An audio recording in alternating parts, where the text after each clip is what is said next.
Hello, you're welcome to this episode on planning. I've been talking about planning and guiding us on a few things that we can consider as we come to the end of the year and as we plan for the year ahead. In this particular segment, I would like to share with you about a tool that has helped me to plan in different areas of my life, but also something that will help you to cultivate a balance in different parts of your life. This tool is something that you've probably heard about. It's called the Wheel of Life. The Wheel of Life is a tool that you will find commonly used in different segments whenever it comes to planning. In this particular series, I'm going to be using the tool, the Wheel of Life, in the remaining two series on planning. Specifically, the Wheel of Life brings in the different areas of our lives. For example, as you can see, it looks at the financial part of your life because it is a part of your life that you need to pay attention to. And then there is also the spiritual part of your life. The spiritual, yes, how are you doing with your connection and relationship with your God? What about the physical? That means physical health. How are you doing with your health? It could be in terms of your weight or your general well-being as far as your physical health is concerned.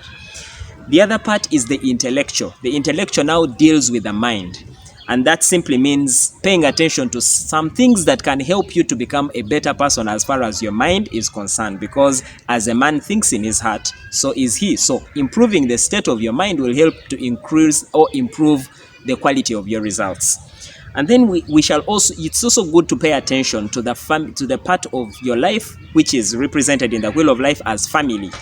That simply means if you're married, you have children, how are you doing with your marriage and your parenting? But what about your extended family, like your parents, your siblings, and any other person that fits into the part of your life that we would call family?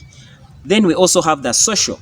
The social could mean your friends or any social contribution that you are involved in the community. It could be a humanitarian cause, anything that helps to improve the social well-being of people. And then there is career. Career here could mean your business or your job. If you have a business, that is your business. If you have a job, how are you doing with your job? Or you could have a job and you're running a part-time business. All that is your career.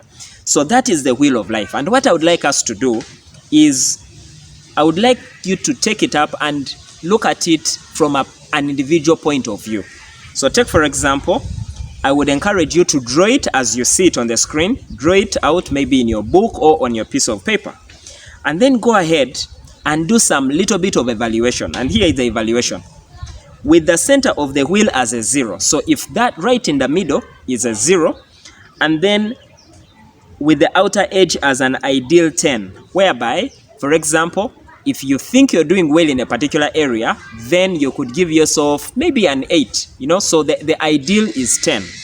With the ideal as 10, how could you rank your level of satisfaction with each life area? By putting a star. So you can look at each and every segment in the Wheel of Life and begin to put a star.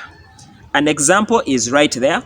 So you can look at that as an example and begin to map out your particular segment in your Wheel of Life. So look at where you are, for example, at the family level and put where you think this is where you belong. Or look at your financial aspect and put a mark that would resonate with where you are on a scale of 1 to 10. Now, when you have done that, you can then connect the marks. So when you connect the marks, you join the new perimeter. You form a new perimeter. So when you form it, as you can see in that example, the new perimeter will now represent your Wheel of Life. So what you get after connecting those dots now becomes your Wheel of Life. And I would like to ask you a question. How bumpy would the ride be if that was a real wheel? In other words, can you ride your life on that wheel? That is why it is necessary for us to plan a healthy balance in all areas and aspects of our life. Because if anything in that Wheel of Life is not quite doing well, I don't think you as an individual can be happy. So in our planning, I would like to encourage you to use that tool.